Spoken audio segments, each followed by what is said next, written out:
तो hello everyone, this is doctor Abdal. आज के लेक्चर में हम डायगनाइजिबिलिटी का टॉपिक कवर करने जा रहे हैं फॉर 2x2 मैट्रिक्स। इससे पहले के लेक्चर में हमने डायगनाइजिबिलिटी की डेफिनेशन, उसकी नेसेसरी एंड सफिशिएंट कंडीशन और 3x3 मैट्रिक्स डायगनाइजिबल होगी कि नहीं, ये हमने सीखा था।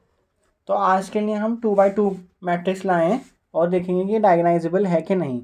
और अगर डायगनाइजिबल है, जैसे कि इस क्वेश्चन में पूछा गया कि अगर डायगनाइजिबल है, if yes then find an invertible matrix P such that P inverse AP is equal to a matrix D, and D क्या है? एक डायगोनल मैट्रिक्स। क्वेश्चंस में हम इजीली चीज़ें देख सकते हैं। कैसे करेंगे, आइए प्रोसीड करते हैं। तो सबसे पहले तो हमें आइगन वैल्यू चाहिए, तो उसके लिए हम क्या करते हैं, determinant of A minus lambda I solve करते हैं। तो अब हम बहुत सारे लेक्चर बना चुके हैं आइगन वैल्यू आइगन वेक्टर पे, तो आई थिंक अब हमारे लिए मुश्किल नहीं होगा कि ये कैसे निकलता है। तो 2 - 1 - 3 4 minus lambda into I is equal to 0। तो किसका डिटर्मिनेंट निकालना है हमें? 2 माइनस लैम्डा, सिर्फ डायगोनल चेंज होगा, 4 minus lambda is equal to 0। तो हो जाएगा क्रॉस मल्टीप्लीकेशन से 2 minus lambda into 4 minus lambda, फिर फॉर्मूले का माइनस, और -3 इंटू -1 इज प्लस का 3 इज इक्वल टू 0। अब इसको और सिंप्लीफाई कर लेते हैं। क्या आ जाएगा? 8 - 2 lambda -4 lambda plus lambda square and -3 is equal to 0। तो लैम्डा की highest power lambda square -6 lambda and +5। इसको ब्रेक कर लेते हैं। तो कैसे ब्रेक होता है ये लैम्डा ब्रेक करने के लिए हम कैसे करते हैं break? Lambda square -5 lambda minus lambda and +5। जब हम -5 और माइनस लैम्डा को ऐड करेंगे तो हमें -6 मिलेगा, और -5 - 1 को मल्टीप्लाई करेंगे तो प्लस का 5। सो लैम्डा -5 ये कॉमन हो गया। यहाँ से हम क्या करेंगे? -1 कॉमन लेंगे, तो lambda -5 is equal to 0। So ये क्या आ जाएगा? Lambda -5 into lambda -1 is equal to 0, और यहाँ से लैम्डा की वैल्यू आ गई 5 और 1।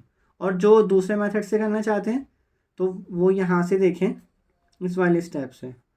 यहाँ से a की वैल्यू क्या है? 1, b की वैल्यू क्या है? -6, और c की वैल्यू क्या है? 5। तो फॉर्मूला क्या होता है लैम्डा का? लैम्डा निकालने के लिए क्या करते हैं? माइनस का b plus -b square -4ac divided by 2 into a करते हैं। तो b की वैल्यू -6 है, तो ये प्लस का 6 हो गया। 36 - 4 into a into c divided by 2। So 36 - 20 is equal to क्या आ जाएगा? 16। और 16 का हमें क्या करना है? स्क्वायर रूट निकालना है। तो 16 का स्क्वायर रूट क्या होता है? 4। तो ये आ गया 6 + -4/4। तो 6 + 4/4 एंड 4 नहीं, दिस इज 2, क्योंकि 2 इंटू 1 चल रहा था ना यहाँ पे। 2 a की वैल्यू 1 थी, 2 into 1 is 2, so this is 2 and 6 - 4/2। तो क्या हो जाएगा? 5 और 1, जो कि यह है। सो ये आपकी क्या है? Eigen values.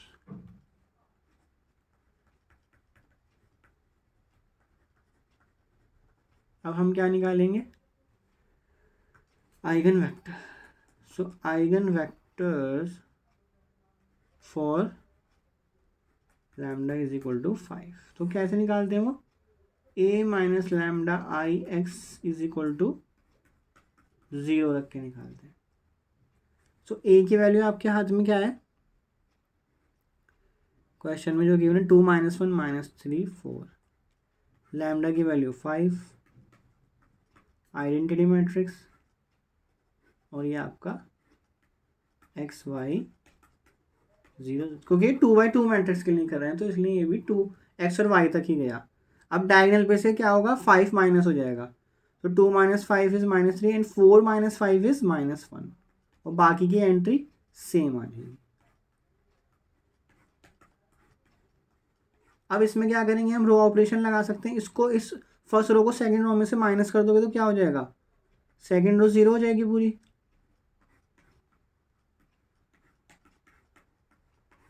अब इसको इक्वेशंस बना लेंगे तो कैसे बनेगी, -3x - y। क्या करा, x और y से मल्टीप्लाई करा है, इस फर्स्ट रो को हमने x y से मल्टीप्लाई करा है, फिर सेकंड रो को करोगे तो जीरो ही मिलेगा। तो यहाँ से y को राइट हैंड साइड पे ले जाओ तो क्या हो जाएगा, y = -3x। So take x = 1, so y की वैल्यू क्या आ जाएगी, -3। तो आपका आइगन वेक्टर x क्या बन गया, आप 1 की प्लेस पे और कुछ भी लो, नॉन जीरो वैल्यू ले सकते हो, ठीक है। ये मैंने अपने आइगन वैल्यू आइगन वेक्टर के लेक्चर में बता रखा है। तो ये आपका एक आइगन वेक्टर आ गया 1n - 3। अब हम आइगन वेक्टर निकालेंगे फॉर लैम्डा = एक और आइगन वैल्यू क्या आई थी आपकी, 1 आई थी, तो 1 के लिए निकालेंगे। So eigen vector for lambda = 1। So a - lambda I x = 0।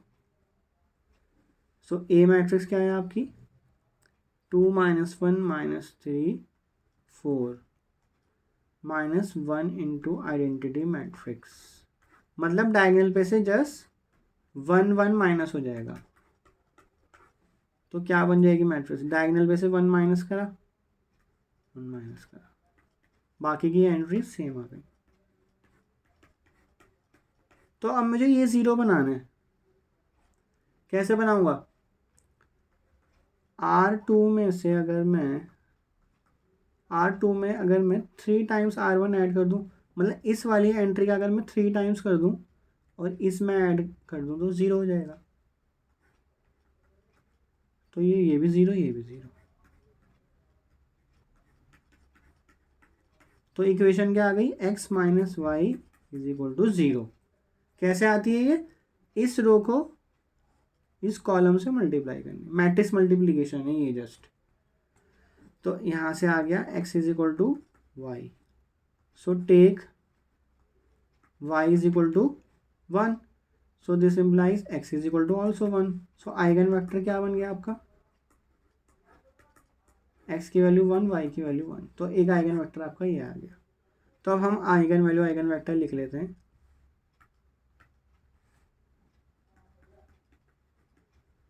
So eigen values क्या थी, 5 और 1, और आइगन वेक्टर क्या आ रहे हैं, पहला आइगन वेक्टर हमने ऊपर निकाला था 1 - 3, 1 - 3, और जो अभी दूसरा निकाला है 1 1। अब हमें चेक करना है क्या मैट्रिक्स डायगोनाइजेबल है, तो उसके लिए हम AM और GM निकाल दें, algebraic multiplicity and geometric multiplicity. उसकी वीडियोस भी मैं ऑलरेडी बना चुका हूँ, आप प्लेलिस्ट में जाके देख सकते हैं, लीनियर अलजेब्रा की प्लेलिस्ट में। सो AM algebraic multiplicity of lambda = 5, वो क्या होगी, वो 1 होगी। मतलब 5 कितने टाइम्स रिपीट कर रहा है, 5 एक ही टाइम रिपीट कर रहा है। एंड GM ऑफ लैम्डा = 5, मतलब उसके कॉरेस्पॉन्डिंग 5 के कॉरेस्पॉन्डिंग में eigen vector, independent eigen vector कितने, 1 ही है बस। तो ये 1 आ गया, तो ये दोनों क्या हो गई, इक्वल हो गई। Similarly algebraic multiplicity of lambda = 1। सो 1 के लिए 1 कितने टाइम रिपीट कर रहा है, सिर्फ एक ही टाइम, तो ये 1 आ गया। And geometric multiplicity of lambda = 1, वो कितना आ जाएगा, वो भी 1 ही आ गया, क्योंकि उसके कॉरेस्पॉन्डिंग एक आइगन वेक्टर है। तो यहाँ से हमें necessary bye necessary and sufficient condition, ये हमने लास्ट वीडियो में अपनी इससे पहले वाली वीडियो में डिस्कस करा था। तो by necessary sufficient condition of डायगोनाइजेबिलिटी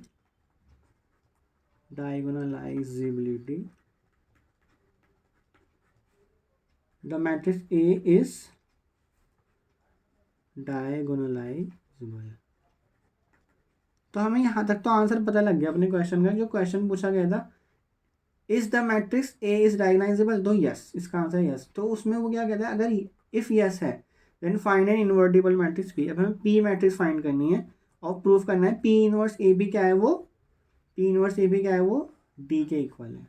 तो पी मैट्रिक्स फाइंड करना मैंने आपको लास्ट वीडियो में समझाया हुआ है, तो आप प्लेलिस्ट में जाकर देख सकते हो डायगोनाइजेबिलिटी की वीडियो 3x3 के लिए।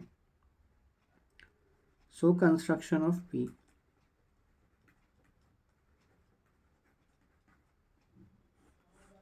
सो पी कैसे बनती है, जो भी हमारे पास आइगन वेक्टर है ना उसको सीधा सीधा उठा के कॉलम बना देना है।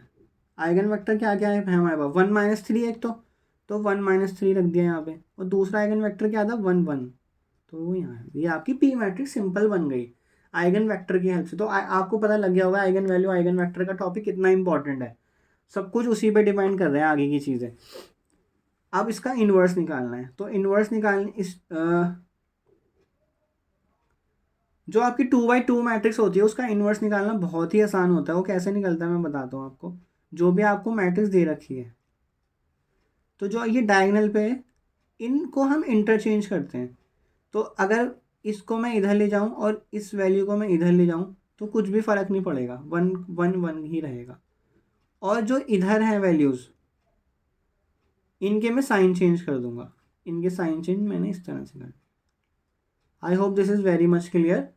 और फिर पी मैट्रिक्स का determinant, so determinant of P क्या होगा, क्रॉस मल्टीप्लाई 1, फिर फॉर्मूले का माइनस, और -3 × 1 इज -3, तो ये हो गया +4। उससे मैं क्या करूँगा, इसको डिवाइड कर दूंगा। तो 2x2 मैट्रिक्स का डिटरमिनेंट निकालना इतना आसान है। ठीक है, कैसे करा, सबसे पहले ये जो डायगोनल है इसको मैंने इंटरचेंज करा। ठीक है, इसको मैं लिख देता हूँ इंटरचेंज। और जो ये वाला है इसको क्या करा, साइन चेंज, और फिर डिटरमिनेंट से डिवाइड कर दिया। अब हम निकालेंगे P inverse A P.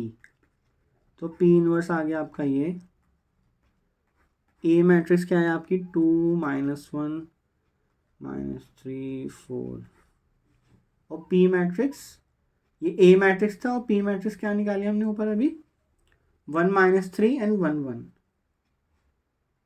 1 -3 and 1। अब इसे मल्टीप्लाई करना है, तो 1/4 को बाहर ही रखेंगे, अंदर लेके नहीं जाएंगे इसको, वरना ये फ्रैक्शनल वैल्यूज आ जाएंगी और वो बहुत मुश्किल हो जाएगा आपको करना। तो पहले इन दोनों मैट्रिक्स को मल्टीप्लाई करेंगे। तो रो को कॉलम से करते हैं, तो इस वाली रो को पहले हम इस वाले कॉलम से करेंगे, तो क्या वैल्यूज आ जाएंगी 1 × 2 एंड -1 × -3 +3। फिर सेकेंड कॉलम इस वाले कॉलम से करेंगे, तो 1 × -1 इज -1 एंड -1 × 4 इज -4। फिर इस वाली रो को करेंगे, इस वाली रो को इस वाले कॉलम से करेंगे। ठीक है, तो क्या आ जाएगा 3 × 2 इज 6 एंड 1 × -3 इज -3। और फिर इस वाली ही रो को इस वाले कॉलम से मल्टीप्लाई करेंगे, तो क्या आ जाएगा 3 × -1 इज -3 और 1 × 4 इज 4। तो हो गया आपका 1/4, 5 -5 3 1। आई होप आपको मैट्रिक्स मल्टीप्लिकेशन अब आ चुका होगा। फिर से रो को कॉलम से, तो 5 -5 और -3 इज प्लस का 15, फिर 5 -5 3 -3 एंड 3 + 3, सॉरी 3 + 1। तो ये हो गया 1/4 बाहर है 20 0 0 4। 1/4 अंदर ले जाएंगे तो डिवाइड हो जाएगा सब कुछ, तो 20 ÷ 4 इज 5 और 4 ÷ so this is the matrix T. तो ये जो आप वैल्यूज़ देख रहे हो ना 5 और 1, ये क्या है वैल्यूज़ हैं, ये एक्चुअल में आइगन वैल्यूज़ ही हैं आपकी।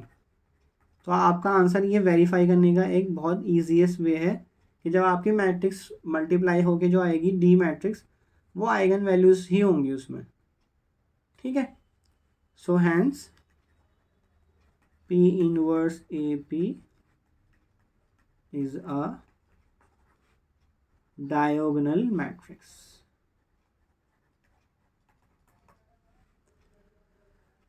होप 2x2 का आपको बहुत इजीली समझ आ गया होगा.